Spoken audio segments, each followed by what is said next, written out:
thinking of what's a restriction on someone that might make them use the imperative? Like if they're, say, maybe late to something. Like if you're in a rush, you may not have time to use the imperative, right? You could be a super nice person, very friendly, you just be in a rush. Or, you know, the house is on fire. Quick, grab the kids. You're not gonna say, excuse me, AJ, could you grab the kids? The house is on fire, right? So we want to think about maybe someone that's in a rush. So from these sort of ideas, we have types of people that might use the imperative,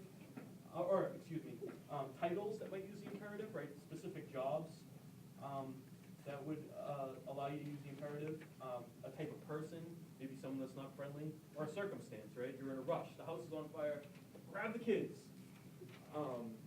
So which one of these has a specific, what sort of setting would we find these in? Or first, can someone tell me what setting is? Talked about it last week. Oh. Okay. Yeah, exactly. Let's see. I'll write the definition up here. I hope it's exactly right. It's where someplace where a story takes place. Place or surrounding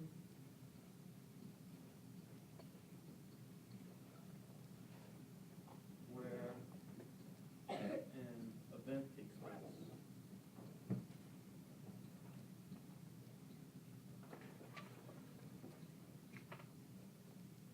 So can someone give me an example of a setting?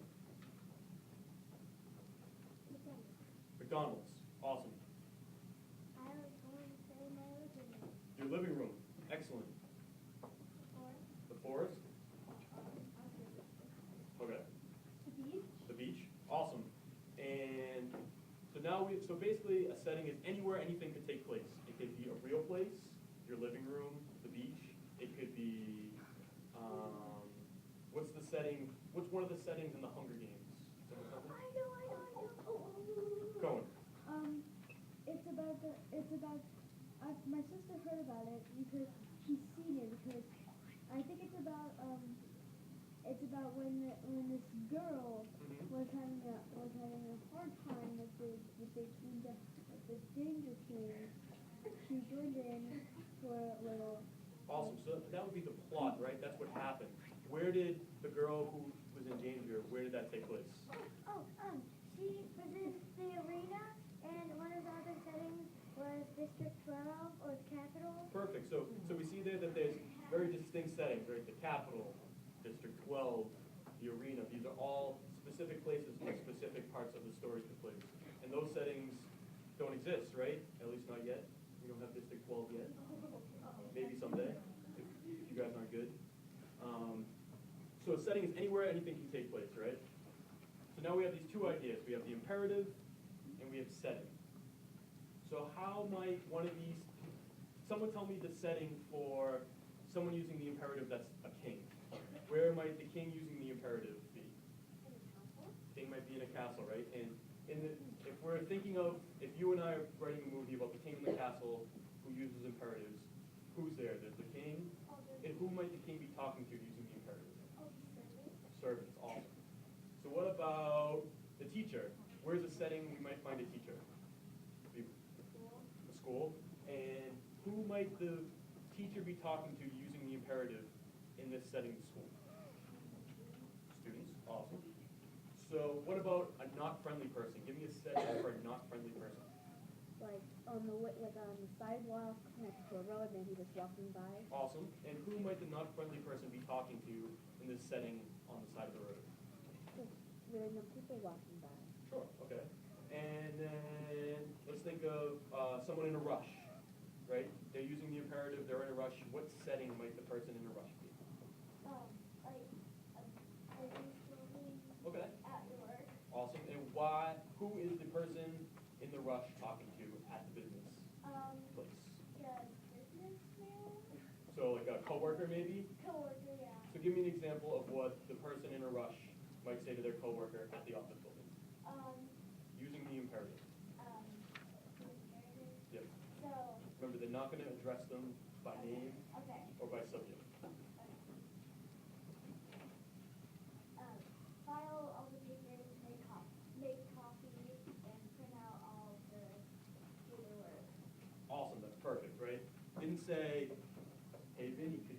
copies and do the coffee for me, I'd really appreciate it. But like you said, do the copies, make my coffee, and walk away, right? And so let's quickly talk about what our audience is going to be for our storybook. What layout type might fit your audience? Who is going to be reading your picture books? Teachers, cool. Who else? Our peers. Peers, awesome. Good. We're going to review them together. People of all ages. People of all ages, awesome. So, what sort of layout would you have in mind for these different types of people? Would say for teachers, if I'm doing a book, I want my dialogue and my writing to be really clear, right? You're going to get graded on your 30 lines of writing.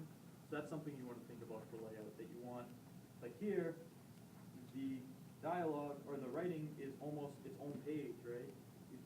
It's very clearly written so that the audience can read. So that's something you want to keep in mind for your layout, right? Because your audience is going to be someone who's grading it, right? What about for your peers?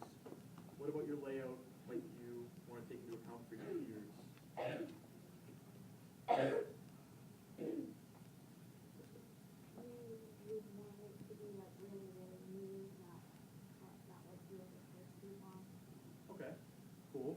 And we talked about, like we looked at these different books with different shapes and things. How might different shapes make your peers want to read your books? Come on, someone besides Jessica. She can't do it all. Hope. Almost the shape of the different shapes. We hook them. It what? We hook. It hooks them. Awesome. So we talked before about having a hook to your writing, but this is a hook in itself, right? If I'm in a bookstore, I'm looking at all these books, and I say, wow, look at that dog bone book. That's pretty cool, right? So we can think about the presentation for our peers in a way to hook them and draw them in. Awesome. So we want to think about all these things as we're drafting for our picture books, discussing our picture books, doing our final drafts, our audience, who we are as writers, and how we can best represent ourselves and hook our audience. So, someone read that for me, please? Yeah. Go back to your seats quietly. All right, so how are we going to go back to our seats? Cohen? No voices. No voices. Excellent. Well said. So let's follow Cohen's advice and go back to our seats.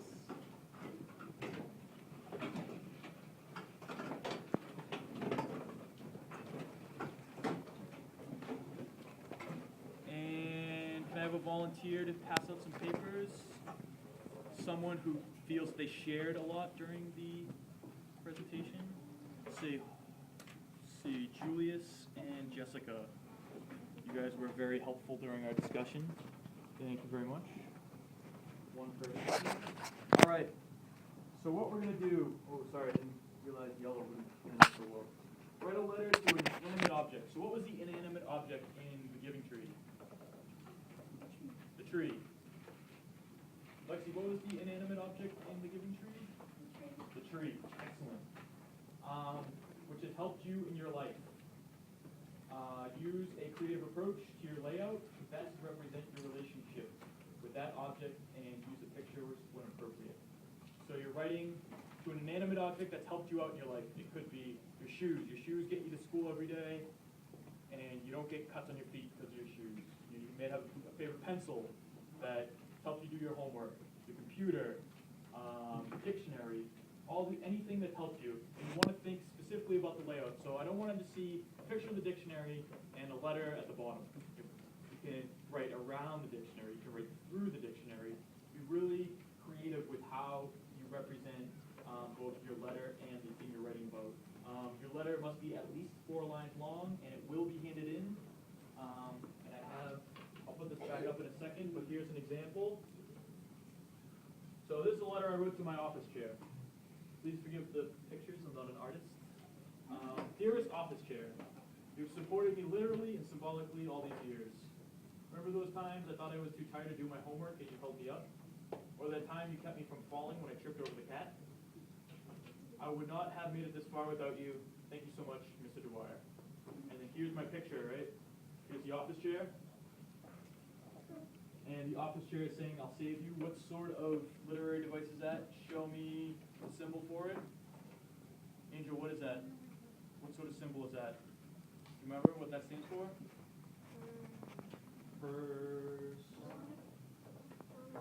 Personification. When I was young, I wasn't smart enough, and I had a procedure done where they made a cut in my head and put more brains in. What was that cut? An incision. I'll let you think about that question. Well, tell a friend. You want to be excellent behaved people, right? If we have, that's me. If we want to ask a question, we raise our hands. But remember, we want to have time for our skits. So we want to ask questions that are skits related. I'll be here for tutoring today. You can ask me any questions you want about the scar on my head then. Make sure you sign up though. Thank you. So, I need a volunteer. Let's see. Volunteer to give me some money. Let's see. Let's see. We can do Jessica.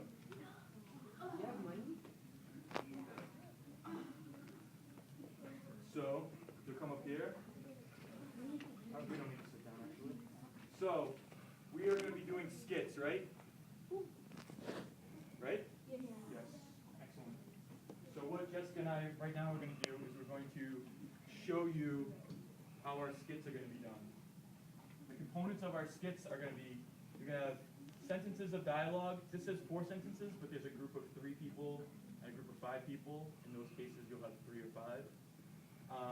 That explains the exposition of a larger story. Can someone tell me what exposition is from Freytag's pyramid? Is that the beginning of the pyramid, David? Right, the setup. So you're not telling a whole story. You're giving us a little taste of what a bigger story might be.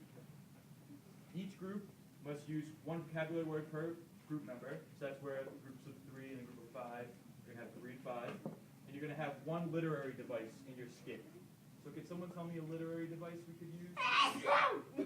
Gesundheit. Julius, can you have one? What's that? Symbolism.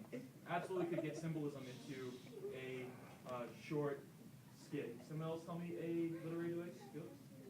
Sensory detail. That's an awesome one, right? Very easily can fit in sensory detail. Let's see. Anybody else want to tell me a literary device? One more. Are we being quiet? Are we being respectful, Lexi? Because I'd love to have, I know your skit will be great, but I'd hate to have you not present it. So, can you tell me a literary device, Lexi?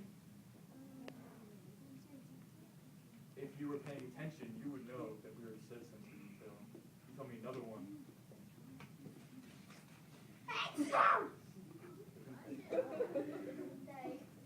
MK, can you help out Lexi? What's a sensory detail?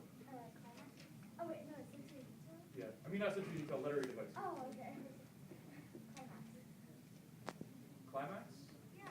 That's part of Freytag's pyramid. Oh, yeah. Right. Hyperbole. Hyperbole. Hyperbole would be an excellent thing to get into your skit. I see some people that aren't going to present. I see groups over here talking, hearing things somewhere over here. So remember, if I have to tell you when you're in your groups, you won't present. All right. Let's see. I'll be person 1. You can be person 2. All right. I am befuddled. We are here in this dark, damp kitchen, and someone ate the cookies I baked last night. Whoever ate your cookies must have been very limber. The door was locked and it looked like they climbed through the window. Stealing my cookies has induced rage in me. Pictures like a certain investigation as to who ate your cookies. 2-finger clap for Jessica. Excellent acting. Thank you very much. So, what was the sensory detail in that skit? Well, maybe a visual sensory detail, but maybe hyperbole. How you saw the door, like, and the window opening and stuff. Okay, that would be another sort of visual one. They must have been limber. Okay, that's interesting. Maybe you guys missed it, but at one point we said the kitchen was dark and damp. feel, right? It would be sensory detail. But those are all really good. And as we talked about in the picture books, you can have your literary devices represented through visuals, right? They don't have to be necessarily the dialogues. Those are all excellent points.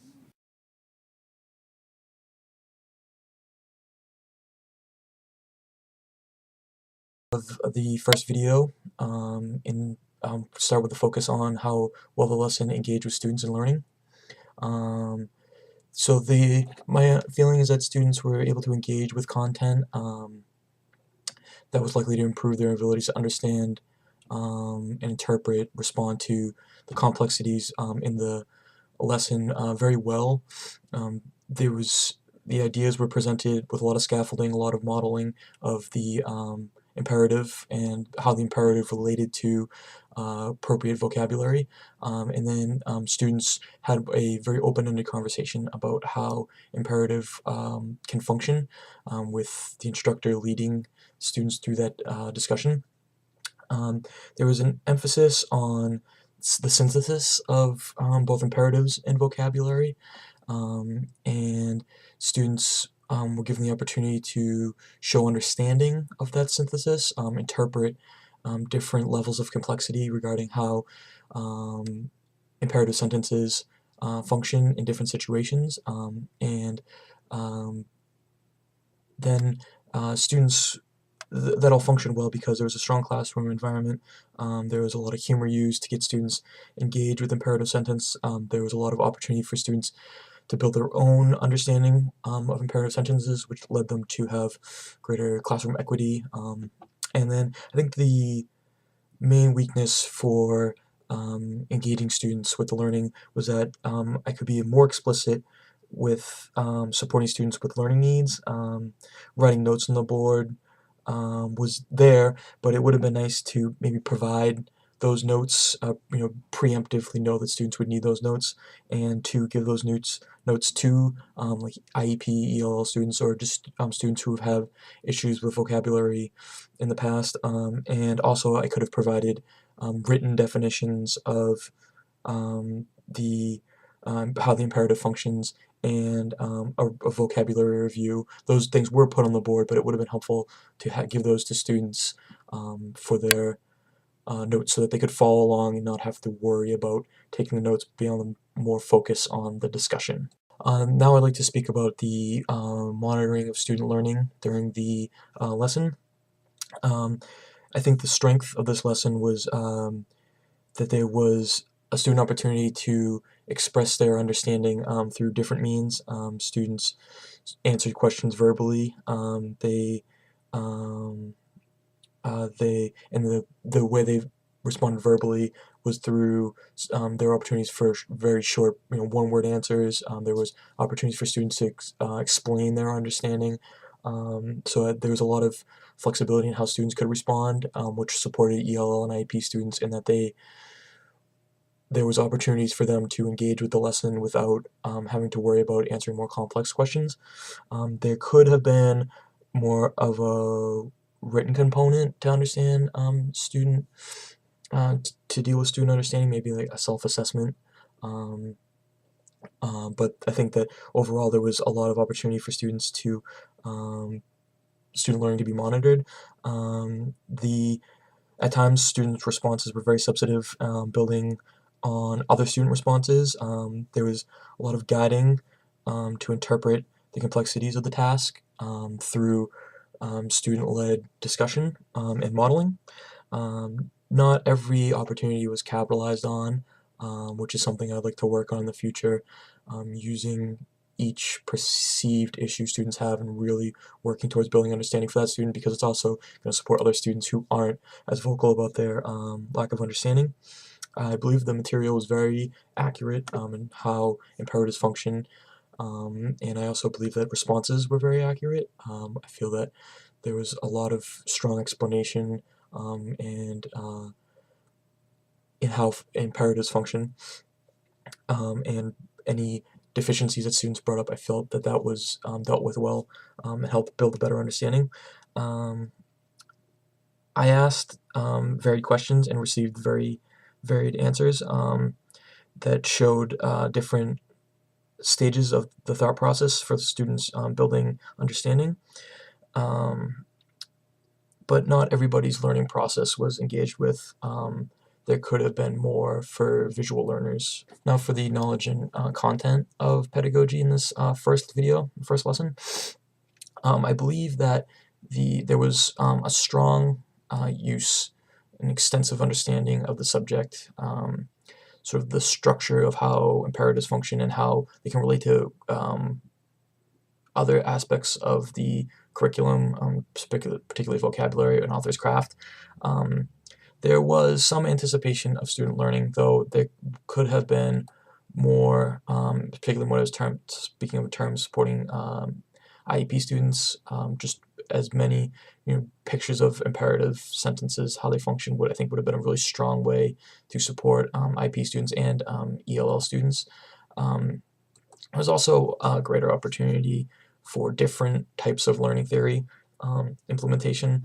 Both my guiding teacher and I really support the constructivist approach to learning, but I feel in particularly this first lesson, there was opportunities for social cognitive theory, perhaps, and there was some unintentional social cognitive theory going on, but I really think that could be something to build on, and was built on as the semester went on. In terms of the academic language development portion of this lesson, I feel that there was really good use of scaffolding to show understanding, to build understanding of how the imperative sentence functions, how different vocabulary functions, how the two can function together, and that scaffolding was able to allow students to take that academic language and use it for higher and high functioning questions and building of understanding with the imperative and the vocabulary. There could have been a greater connection drawn by me to show the connection between the strategies that we used during the class discussion and the group work, and why those strategies help support the understanding in the lesson. That would have been really helpful for IEP and ELL students, and that's something I worked on later in the semester.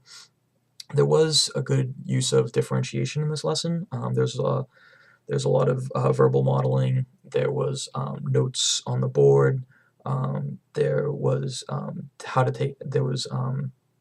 modeling, peer modeling, with students answering prompts, short answer, and then also sort of more involved answers talking about how an imperative, different scenes imperatives could work in different situations where imperatives would be appropriate depending on the speaker or the subject.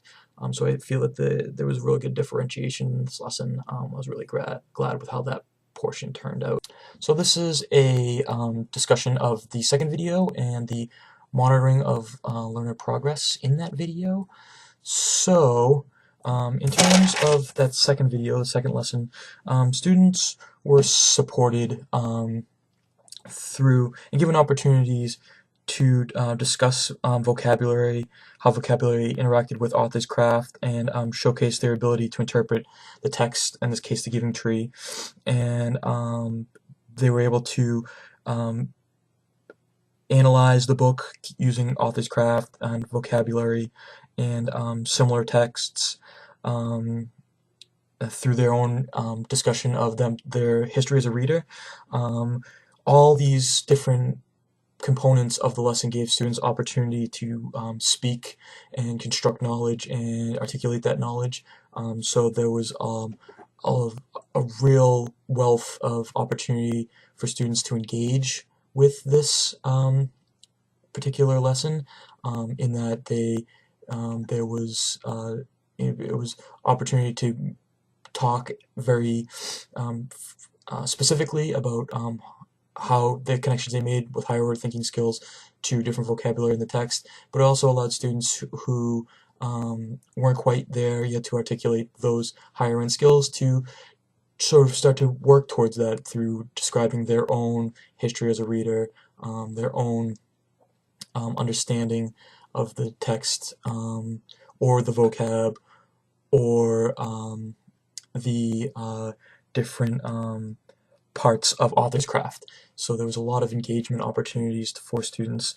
There's also a very strong classroom environment. I feel that's probably the biggest strength I've had throughout the semester is the classroom environment was always one where students were engaged, very excited, almost to the point where we had to reel it back at times. So I think that was something I really hung my hat on throughout the semester.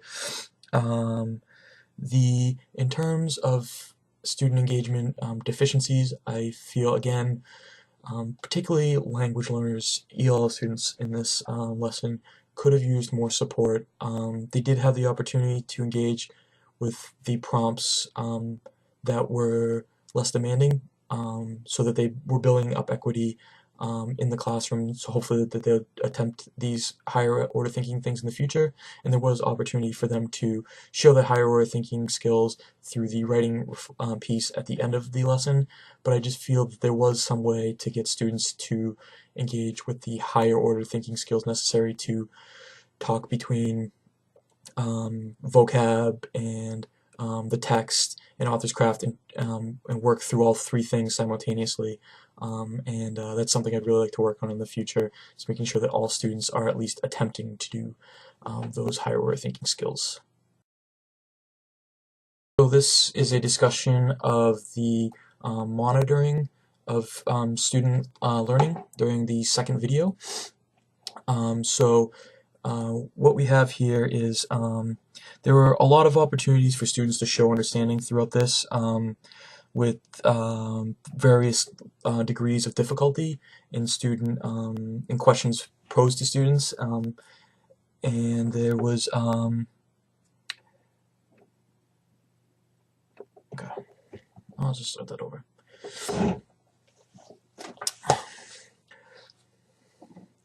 So this is a discussion on the second video and the monitoring of student learning during that second video. In this video, and in the lesson as a whole, there was a lot of opportunities for students to engage with the different aspects of the lesson, be it the giving tree, the specific text, their understanding of their roles as a reader and a writer, the use of vocabulary, and the use of author's craft ideas. And what the benefit of those multiple points of attack to the lesson is that there's multiple points for me to assess how students were doing with the learning, and then for students who were uncomfortable voicing their opinion during that discussion, there is a component that I begin to describe to the lesson where students are writing a journal. Not a journal, excuse me, a thank you letter to an inanimate object. And that's another opportunity to assess student understanding. I went around and talked to each student, made sure they were writing to an inanimate object, so all students understood that portion of the lesson. Went around to check the drawing portion of it to make sure students were using text and visuals in an interesting way. So all those opportunities made for more opportunities for me to monitor student learning. Excuse me. There could have been a reflective piece at the end of the writing assignment, or actually at multiple points in the lesson where students could have described their own understanding, and that would have been one more way for me to monitor student learning. I ended up doing that for the third video, and that was very helpful to me because there are students who aren't willing to share in class for one reason or another. There's also students who felt that they had a level of understanding that they didn't actually have. So that reflective piece was very helpful in the future, and I could have used it here to have a more full understanding of how student learning was progressing. In terms of the deficiencies that students showed during the lesson, the next steps to support that, there were students who said incorrect answers while talking, while speaking, answering prompts in the class, and at the time I identified those needs and corrected student misunderstandings, but all those misunderstandings could also be noted, and as you know, all these lessons throughout the semester built logically and pulled heavily from previous lessons.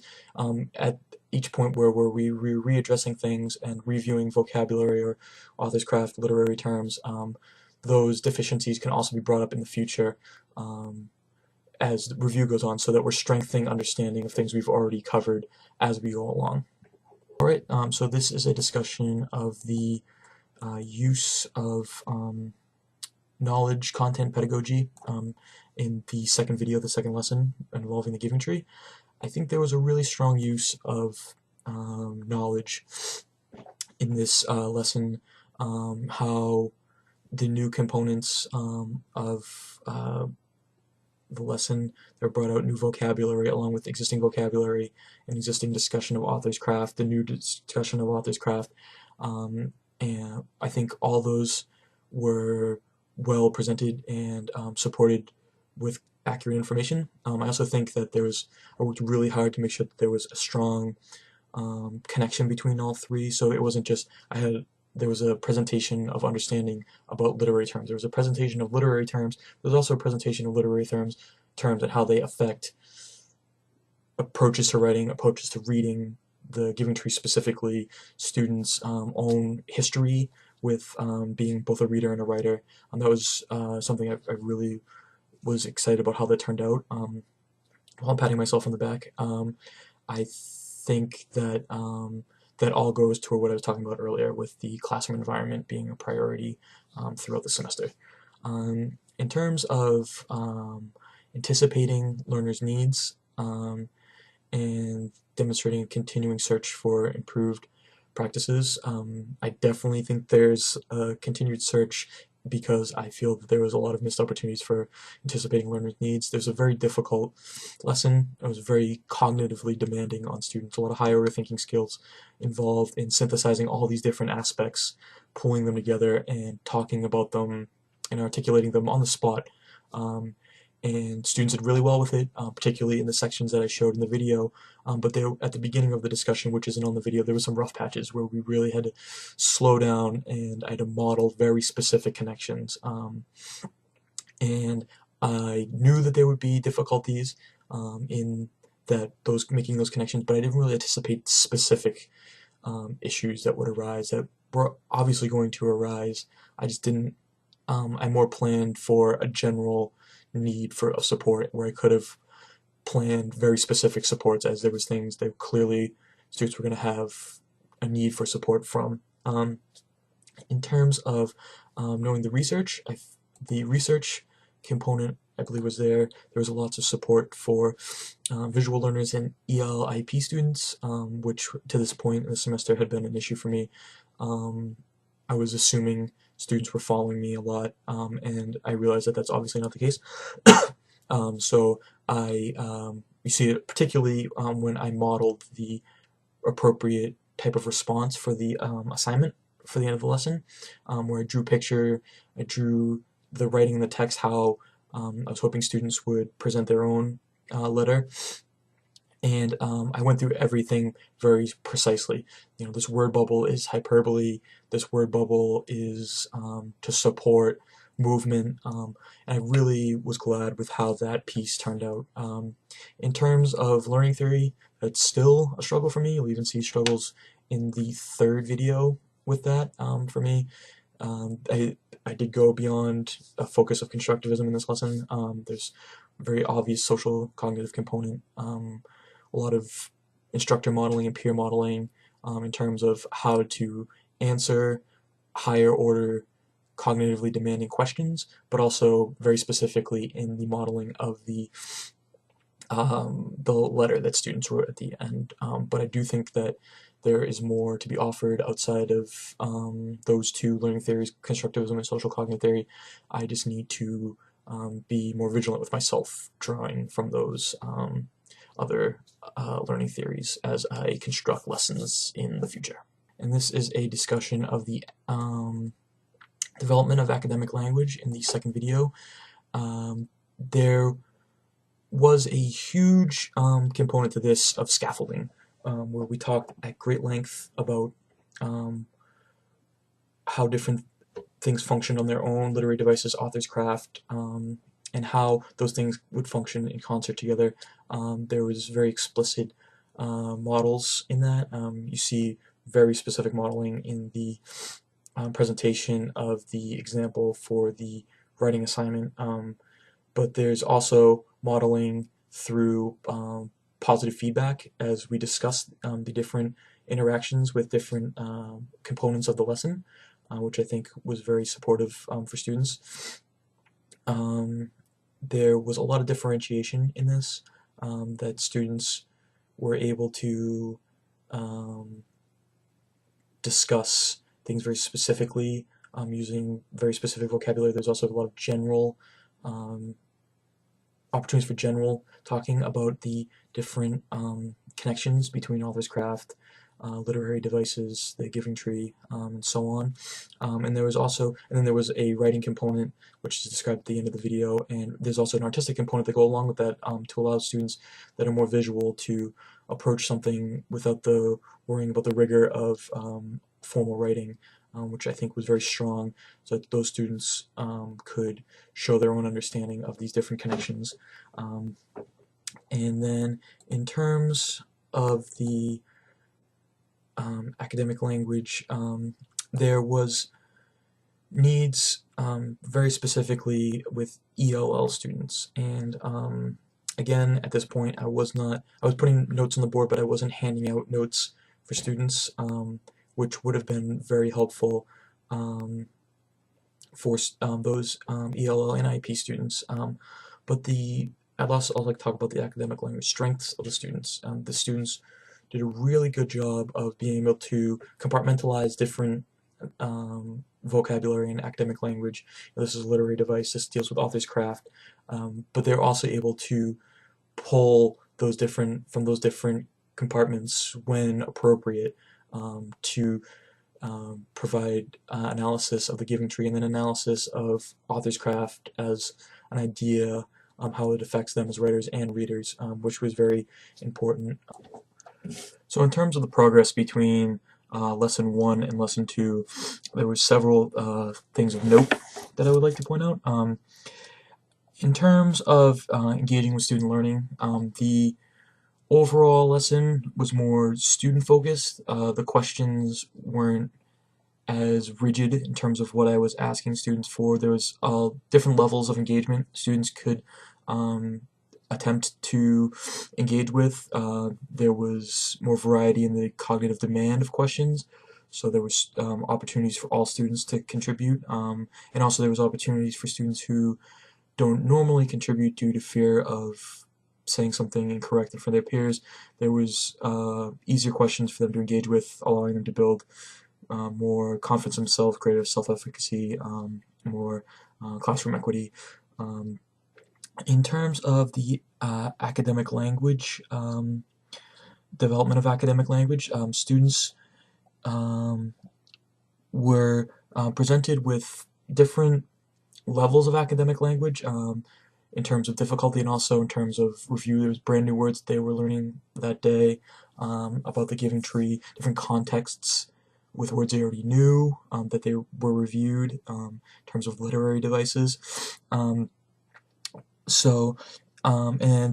that academic language again was asked about, and students had the opportunity to deal with that academic language with different levels of complexity in terms of the questions that were asked. Again, allowing students to pick and choose their battles and test.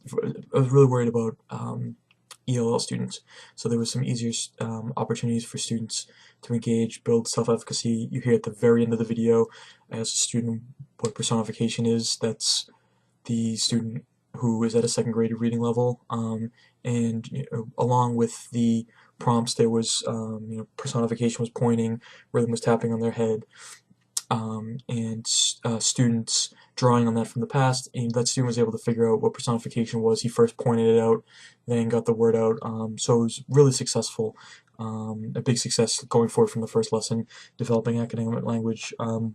Changes in pedagogy was the trying to bring in more literary theories beyond constructivism, and that was the social cognitive piece, heavy on peer and instructor modeling, allowing students to build understanding through the observation of their peers and through the instructor.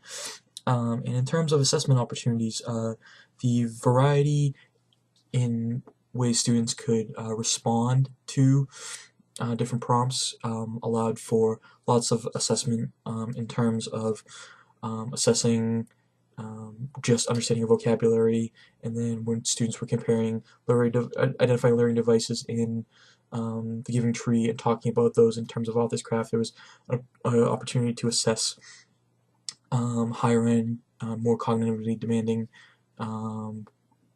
pieces of the lesson, and there was also opportunity for assessment in that students were using hand signals to identify things, personification, rhythm, symbolism. So there was a lot of opportunity for assessment, a lot of and using that assessment to gauge where students stood, how to progress further. I think those was a big leap from the first lesson, which didn't have as many opportunities for assessment and not as many dynamic forms of assessment. So this is a discussion of video 3, and I'm going to begin with talking about the level of engagement, engaging students in learning throughout this lesson. So I believe that students were engaged with the content and engaged in a way that would help them improve their understanding. I'm very close to detail to using assessments from previous lessons to determine what student weaknesses were, and we reviewed those in terms of vocabulary and making connections between vocabulary and other aspects of the current unit, and how to respond to things in that unit through the synthesis of different ideas that they've pulled throughout the weeks leading up to this lesson.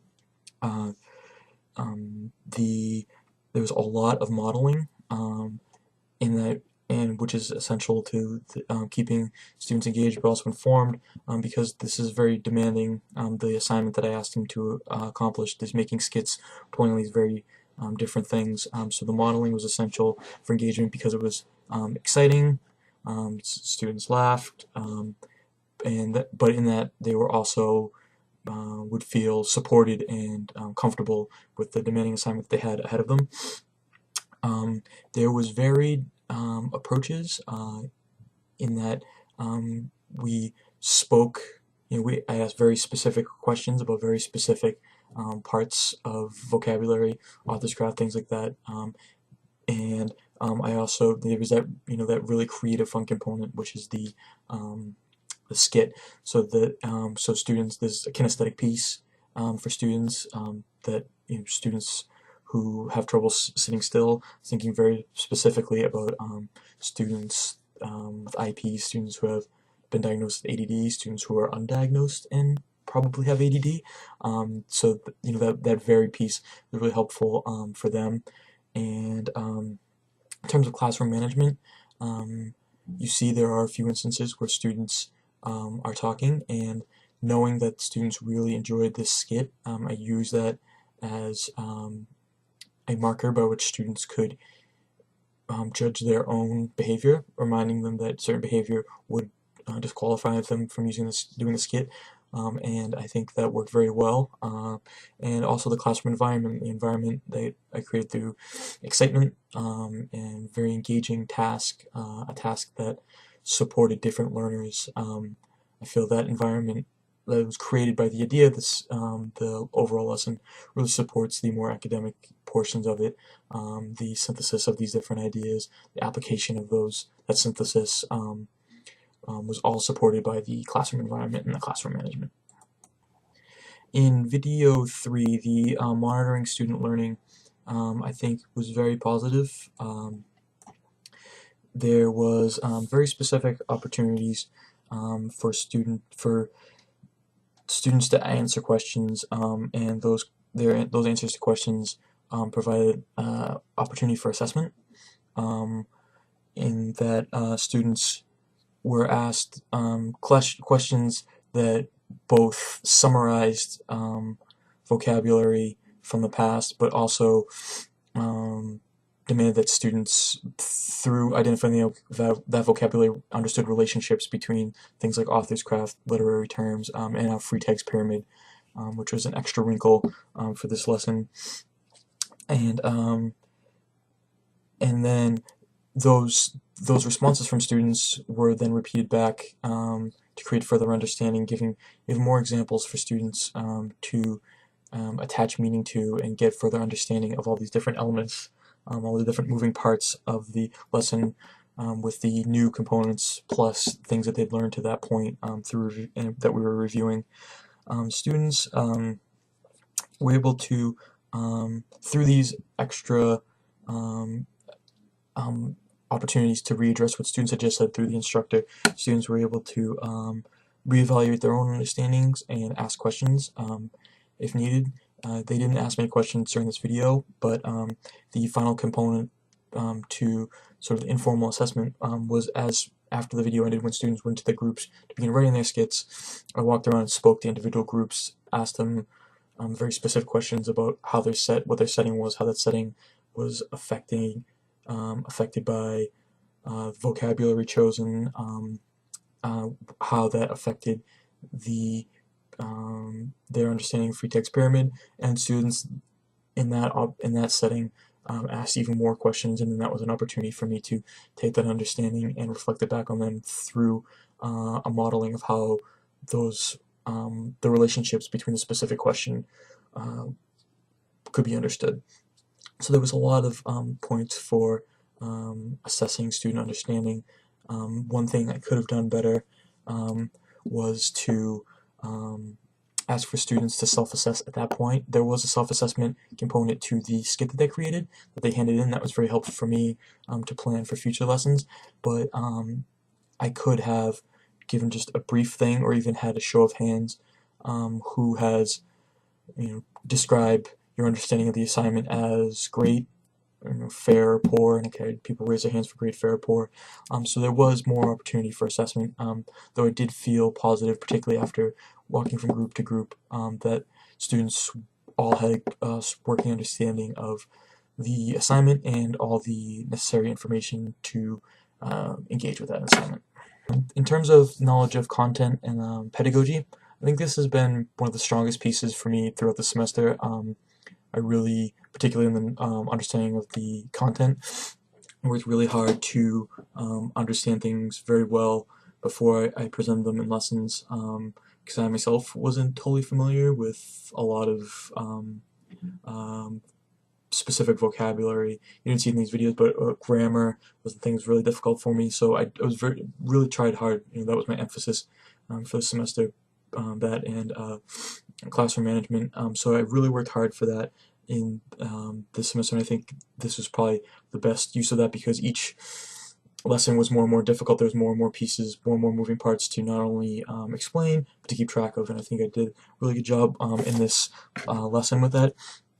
I also, let's see, in that the research aspect, I think, was still very strong. I worked really hard to create a lesson that would support all types of learners. There was a lot of modeling, because I continue to want to support IEP and ELL students. There was explicit instructions written on the paper that the student used to write their scripts out, which were handed out, again, to support IEP and ELL students. And then there's also a lot of visuals, a lot of kinesthetic things for students, different types of learners. The learning theory use was better. I think that I was more aware of different ins and outs of social cultural theory, and allowed students to, students watched each other's skits when they were completed, and then did skits the following week, and learned a lot from each other. The quality of skits really rose in that second week based on the socio-cultural approach to this set of lessons, which was very positive for me. So in terms of the changes that have taken place between the three different lessons, I'd like to start with the differences in engaging student learning. Well, I think all of the lessons were engaging at some level. I think from lesson 1 to lesson 3, there's a large difference in how well structured the lessons were, and while still being exciting, still being engaging, still creating a setting where students were excited to learn, had a lot of positive effects on the classroom environment. I think that I was able to anticipate questions better that students might have. I was able to plan for parts of previous lessons where there were instances of behavior, and the big thing in terms of the allowing students to engage really well was that I got really good at the modeling of different things. When you see the skit that I perform with a student and the way I emphasize how to approach that skit in the third lesson, you're really seeing a lesson that is well-rounded and that allows students to engage with it from different learning points of learning that they're comfortable with. Whereas the other lessons, there was that engagement, but students weren't necessarily, not all learners were supported in how I approached presenting those lessons. In terms of monitoring student progress and student learning, particularly the jump from lesson 2 to 3 is, I think 1 and 2 were fairly similar in this, and that there were a lot of opportunities. The lessons were dynamic in that there was different points, different types of students could engage with the lesson, thereby allowing me to find points to assess them. But I think with lesson 3, the big difference was that there was a very active component to the lesson where students were writing a skit and performing a skit, and that that supports students who, and through kinesthetic learning, gives them ability to move around. It also helps through the rest of the day, and we had a very positive lesson after this lesson because students that get anxious sitting down for long periods of time were able to burn off some of that anxiety. And also the part of the lesson where I wrote out a self-reflective piece at the end, where students were able to reflect on how well they thought they did with the lesson and to identify any issues that they had, and that was very helpful, particularly with one specific English language learner who I'm never sure he's a high-performing student, but he does at times really struggle, and he wrote a very interesting reflective piece to his skit that him and his group performed that really helped me know how to support him in the future. In terms of knowledge content, I feel that knowledge content, I was fairly strong in all aspects throughout. I mean, every time I do something, I get a little bit better. This time, I was able to keep things real tight. I didn't have to do a lot of extra explaining because I anticipated a lot of questions, whereas previously I anticipated enough time to answer questions, but I didn't anticipate the questions themselves. You'll notice there aren't very many questions asked by the students in lesson 3. That's because I feel that I anticipated things well, I modeled things well, I was more specific in the questions that I asked, and also I assumed certain questions that I felt were important for students to ask. In many cases, students did ask those. In terms of pedagogy, that's something I still need to work on. While I'm a big fan of constructivism and dabble in social cognitive theory, there are other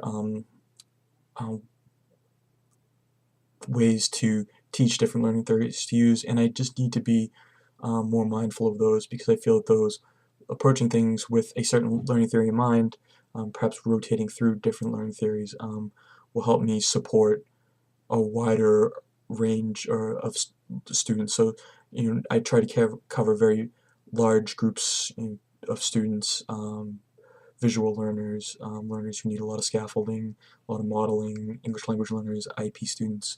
But I think if I am able to shift more fluidly through different learning theories, I may be able to get some more nuances of the students in terms of what they need in their support. Development of academic language, again, I think that built very well from lesson to lesson. By the time you see lesson 3, students are using different academic language, particularly things in terms of literary device, author craft points, and even the free text pyramid things, which were new to that week. Students had a better grasp of how to approach using these words and much more fluid in these words, partially because we continue to work on them. But I also think that, again, the lesson was much tighter by lesson 3, and that I was able to make connections myself between these different previous lessons that I hadn't made before, and in making those connections I was able to articulate how to use those connections. You see that a lot with when we talk after the skit and I ask students to identify different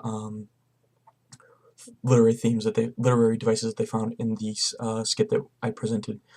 Students didn't get it every time, but it was obvious that they realized their mistake once they were corrected by myself or by their peers. And I think that's very positive showing, because previous to that, students would be corrected and some of them would understand it and some of them wouldn't. And so I think students really built a strong use of academic language through my own personal comfort with the academic language. So that's it. Thanks a lot. Bye-bye.